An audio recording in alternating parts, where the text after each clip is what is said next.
Una mujercita. Es una mujercita. Aunque es muy delgada, suele además usar un corsé muy ajustado. Siempre la veo con el mismo vestido, de un género gris amarillento, algo así como el color de la madera, y se adorna discretamente con borlas o adminículos en forma de botón de igual color. Siempre anda sin sombrero. Su cabello rubio, opaco, es lacio y nada desordenado, pero lo lleva muy suelto. Aunque está tan encorsetada, se mueve con agilidad. A veces exagera esa facilidad de movimiento. Le gusta llevarse las manos a la cintura y girar el torso hacia uno u otro lado con asombrosa rapidez. Solo puedo dar una idea de la impresión que me causa su mano si digo que jamás he visto una mano cuyos dedos estén tan agudamente diferenciados entre sí como la suya, y sin embargo, no presenta ninguna peculiaridad anatómica. Es una mano completamente normal.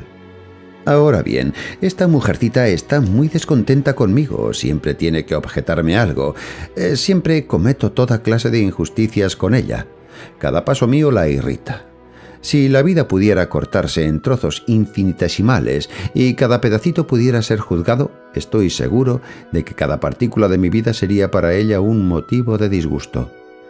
A menudo he pensado en eso. ¿Por qué la irrito tanto? ¿Podría ser que todo en mí ofendiera su sentido de la belleza, su idea de la justicia, sus costumbres, sus tradiciones, sus esperanzas? Hay naturalezas humanas muy incompatibles, pero ¿por qué se preocupa tanto por eso? No hay, en efecto, ninguna relación entre nosotros que la obligue a soportarme.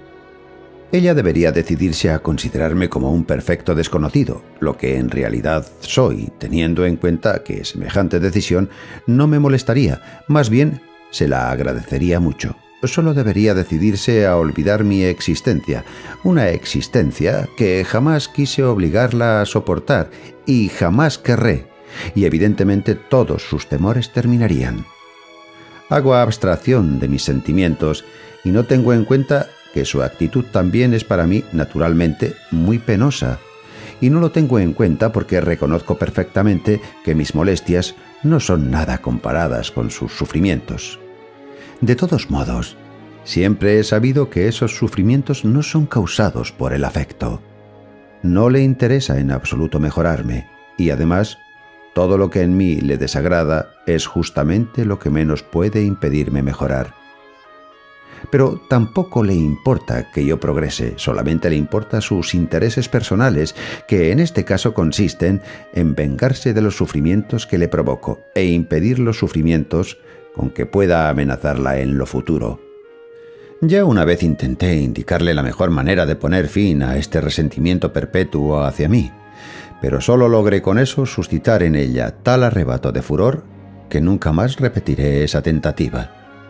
Además, esto representa para mí, si así puedo decirlo, cierta responsabilidad, porque por menos intimidad que haya entre la mujercita y yo, y por más evidente que sea que la única relación existente entre nosotros es la irritación que le produzco, o más bien la irritación que ella permite que yo le produzca, no por eso puedo sentirme indiferente ante los visibles perjuicios físicos que esta irritación le apareja. De vez en cuando, y en estos últimos tiempos más a menudo, me llegan informes de que esa mañana ella amaneció pálida, insomne, con dolor de cabeza y casi incapacitada para trabajar. Esto hace que sus familiares se pregunten perplejos cuál será el origen de esos estados. Y hasta ahora no lo han descubierto. Solo yo lo sé. Es la antigua y siempre renovada irritación. Claro que no comparto totalmente las preocupaciones de sus familiares. Ella es fuerte y resistente. Quien puede enojarse hasta ese punto puede seguramente también pasar por alto las consecuencias del enojo. Hasta tengo la sospecha de que ella, por lo menos a veces, simula sus sufrimientos para dirigir de ese modo hacia mí las sospechas de la gente. Es demasiado orgullosa para decir abiertamente cómo sufre por culpa de mi mera existencia. Recurrir a los demás contra mí le parecería rebajarse a sí misma. Solo la repugnancia, una incesante repugnancia que no deja de impelerla, consigue que ella se ocupe de mí. Discutir abiertamente esta cosa tan impura le parecería demasiada vergüenza. Pero también es demasiado para ella callar constantemente una cosa que la oprime sin cesar. Por eso, con astucia femenina, prefiere un término medio: callar y solo mediante las apariencias exteriores de un sufrimiento oculto llamar la atención pública sobre el asunto. Tal vez ella espere, posiblemente, que en cuanto la atención pública fije en mí todas sus miradas, se concentre contra mí un rencor general y público, y con todos sus vastos poderes éste consiga condenarme definitivamente, con mucho más vigor y rapidez que sus relativamente débiles rencores privados. Entonces ella se retiraría de la escena, respiraría con alivio y me daría las espaldas. Ahora bien, si estas son realmente sus esperanzas, se engaña. La opinión pública no la sustituirá en su papel. La opinión pública no me encontraría nunca tantos motivos de reproche, aunque me estudiara a través de su lupa de mayor aumento. No soy un hombre tan inútil como ella cree.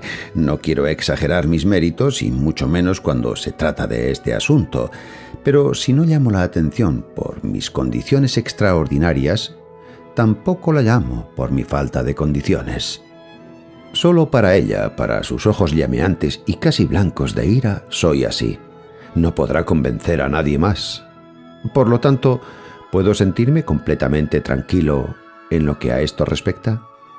No, tampoco, porque cuando llegue realmente al conocimiento público que mi comportamiento está provocando positivamente su enfermedad, y algún observador, por ejemplo, mis más activos informadores, estén a punto de percibirlo, o por lo menos adopten la actitud de percibirlo, y la gente venga a preguntarme ¿por qué hago sufrir a esta pobre mujercita con mi incorregibilidad, o si tengo la intención de llevarla a la tumba?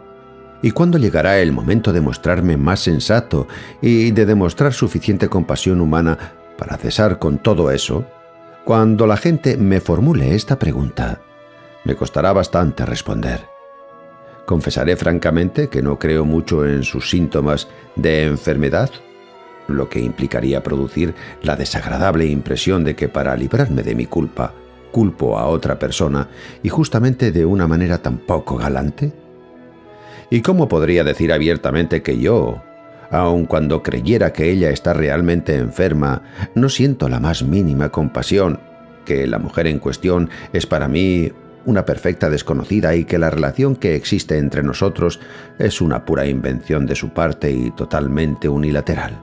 No digo que no me creerían, más bien ni se me creerían, no se me creería. No se tomarían el trabajo de dudar, simplemente tomarían nota de la respuesta que di concerniente a una mujer débil y en forma, y esto no me haría mucho honor. Tanto con esta como con cualquier otra respuesta, chocaría inevitablemente con la incapacidad de la gente de reprimir, en un caso como este, la sospecha de una relación amorosa, aunque es más evidente que la luz del día, que semejante relación no existe y que si existiera, se originaría más bien en mí y no en ella, ya que realmente yo sería muy capaz de admirar en esta mujercita la potente rapidez de sus juicios y la infatigabilidad de sus conclusiones, cuando esas mismas cualidades no estuvieran al servicio constante de mi tormento. Pero en todo caso, ella no demuestra ningún deseo de llegar a una relación amistosa conmigo. En eso es honrada y veraz. En eso reside mi última esperanza. Sería imposible que, si conviniera en su plan de campaña hacerme creer en una relación de ese tipo, se olvidaría de sí misma hasta el punto de cometer una acción semejante. Pero la opinión pública, totalmente incapaz de sutilezas, seguirá siempre pensando lo mismo en este sentido y siempre se decidirá contra mí. Por lo tanto, lo único que me resta es cambiar a tiempo, antes que intervengan los demás, lo suficiente no para anular el rencor de la mujercita, lo que es inconcebible, sino por lo menos para dulcificarlo. Y en efecto, muchas veces me he preguntado si me agrada tanto mi estado actual que ya no quisiera modificarlo, y si no sería posible provocar en mí determinados cambios, aunque no los provocara porque me parecieran necesarios, sino simplemente para calmar a la mujercita. y he tratado honradamente de hacerlo, no sin fatiga ni cuidados. Hasta me hacía bien, casi me divertía. Logré ciertas modificaciones visibles desde muy lejos. No necesitaba llamar la atención de la mujercita sobre ellas, ya que se da cuenta de esas cosas antes que yo. Puede percibir de antemano, por la expresión de mi cara, las intenciones de mi mente. Pero no logré ningún éxito. ¿Cómo hubiera podido lograrlo? Su disconformidad conmigo es, como bien lo comprendo ahora, fundamental. Nada puede hacerla desaparecer, ni siquiera mi propia desaparición. Su furor ante la noticia de mi suicidio sería posiblemente ilimitado. Ahora bien, no puedo imaginarme que ella, una mujer tan aguda, no comprenda todo esto tan bien como yo, no comprenda tanto la inutilidad de sus esfuerzos como mi propia inocencia, mi incapacidad, a pesar de la mejor voluntad del mundo, de conformarme a sus requisitos. Seguramente lo comprende, pero como es de naturaleza combativa, lo olvida en el apasionamiento del combate, y mi desdichada manera de ser, que no puedo imaginar diferente porque es mía de nacimiento, consiste justamente en susurrar suaves consejos a quien está fuera de sí de furor. De este modo, naturalmente, no llegaremos nunca a entendernos. Día tras día, saldré de la casa con mi habitual alegría matutina para encontrarme con ese rostro amargado contra mí, con la curva desdeñosa de sus labios, la mirada investigadora, y ya antes de investigar segura de lo que encontrará, que me recorre y a la que nada escapa sea cual sea su brevedad. La sonrisa sarcástica que abre surcos en sus mejillas adolescentes, la mirada lastimera elevada hacia el cielo, las manos que se plantan en las caderas para reunir más aplomo y luego el temblor y la palidez de la ira que estalla. No hace mucho, y por primera vez, como advertí asombrado en esa misma ocasión, mencioné algo de este asunto a un excelente amigo mío, solo al pasar, sin darle importancia. Con 2 palabras solamente le hice un rápido resumen de la situación. Tan poca cosa me parece, cuando la contemplo desde fuera, que hasta llegué a reducir un poco sus verdaderas proporciones.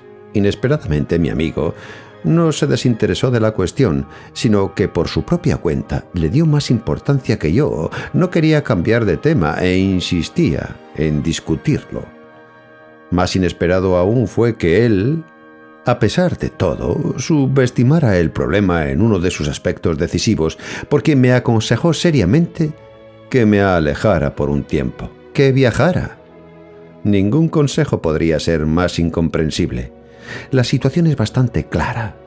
Cualquiera que la estudie de cerca puede llegar a comprenderla perfectamente, pero no es, sin embargo, tan simple que mi mera partida la solucione totalmente o por lo menos en una parte apreciable. Nada de eso. Tengo que cuidarme mucho de no alejarme, porque si me decido a seguir algún plan, este debe consistir esencialmente en mantener el asunto dentro de los reducidos límites que hasta ahora ha tenido, no dejar penetrar en él al mundo exterior, o sea, permanecer tranquilo donde estoy y no permitir que el asunto ocasione ningún cambio considerable y conspicuo, lo que implica no hablar con nadie de la cuestión. Pero todo esto no porque se trate de un peligroso misterio, sino porque es una cuestión desdeñable, puramente personal, y como tal indigna de tanta atención, y porque no debe dejar de serlo. Por eso, las observaciones de mi amigo no fueron totalmente inútiles. No me revelaron nada nuevo, pero fortificaron mi primitiva resolución.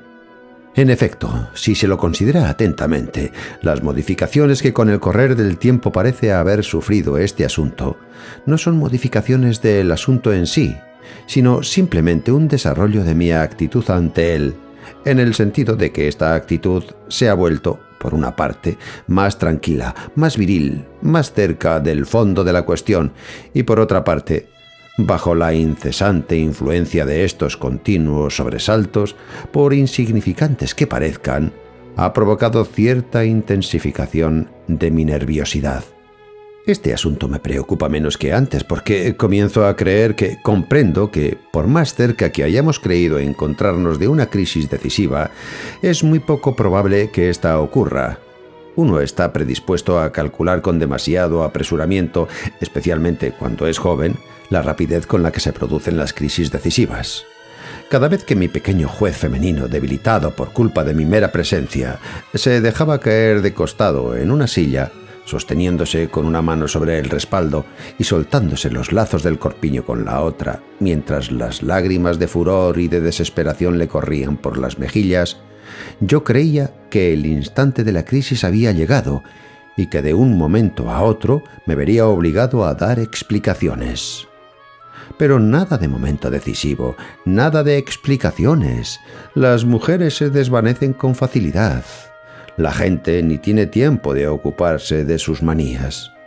¿Y qué sucedió realmente durante todos estos años? Simplemente que estas situaciones se repitieron, a veces más violentamente, a veces menos, y que en consecuencia su suma total ha aumentado y la gente acecha en torno deseosa de intervenir si pudieran descubrir una oportunidad que se lo permitiera. Pero no encuentran ninguna. Hasta ahora se han visto obligados a reducirse a lo que podían olfatear en el ambiente, y bastante había como para mantenerlos ampliamente ocupados con sus olfateos, terminando ahí todo. Pero siempre ha sido fundamentalmente así. Siempre existieron esos inútiles espectadores y esos olfateadores que excusaban su presencia con pretextos ingeniosos, preferentemente parentescos, siempre espiando, siempre olfateando toda clase de pistas. Pero la consecuencia de todo esto es simplemente que allí están todavía. La única diferencia consiste en que poco a poco he llegado a conocerlos y a distinguir sus caras. En otros tiempos, yo creía que acudían paulatinamente de todas partes, que las repercusiones del asunto aumentaban y provocarían por sí solas la crisis definitiva. Hoy creo saber que todos esos estaban aquí desde mucho antes y que la crisis definitiva poco o nada tiene que ver con ellos. Y esa crisis, ¿por qué la dignifico con un nombre tan pomposo? Suponiendo que algún día, que no será seguramente ni mañana ni pasado mañana, ni probablemente nunca, ocurrirá que la opinión pública se interesará en este asunto, lo que insisto en repetir, no le compete, no saldré seguramente incólume de dicho proceso, pero también es indudable que tendrán en consideración el hecho de que la opinión pública no me desconoce totalmente, que hasta ahora siempre viví en la luz plena de la publicidad, confiado y digno de confianza, y que esta insignificante y desdichada mujercita recién llegada a mi vida, a quien hago notar de paso, otro hombre habría considerado hace mucho como una simple mota y, sin llamar en lo más mínimo la atención de la opinión pública, habría aplastado bajo sus pies. Que esta mujer, en el peor de los casos, solo podría agregar un odioso adornito al diploma que, desde hace tiempo, me certifica ante la opinión pública como un miembro respetable de la sociedad. Así están actualmente las cosas, de modo que no tengo muchos motivos de preocupación. El hecho de que con los años yo haya llegado a sentirme un poco inquieto no tiene nada que ver realmente con el significado esencial de este asunto. Simplemente no se soporta ser constantemente motivo de la ira de otra persona, aun cuando se sabe perfectamente que esa ira es infundada. Uno se siente inquieto. Uno empieza, de una manera puramente física, a eludir las crisis decisivas, aun cuando honestamente no crea demasiado en su posibilidad. Además, esto representa en cierta forma un síntoma de envejecimiento. La juventud mejora todo. Las características desagradables se pierden en la fuente de vigor inagotable de la juventud. Si una persona cuando joven tiene mirada astuta, no se le considera un defecto. Ni siquiera se advierte, ni siquiera él mismo lo advierte. Pero lo que perdura en la vejez son restos. Todo es necesario, nada se renueva, todo está expuesto al escrutinio. Y la mirada astuta de un hombre que envejece es francamente una mirada astuta, y no es difícil reconocerla. Solo que tampoco, en este caso, constituye un empeoramiento real de su condición. Por lo tanto, de cualquier ángulo que lo considere, resultará siempre evidente, y a esa evidencia me atengo, que si consigo mantener este pequeño asunto bajo mi mano, aun sin esforzarme, todavía podré seguir viviendo durante mucho tiempo la vida que hasta ahora he vivido, imperturbado por el mundo, a pesar de todos los arrebatos de esta mujer.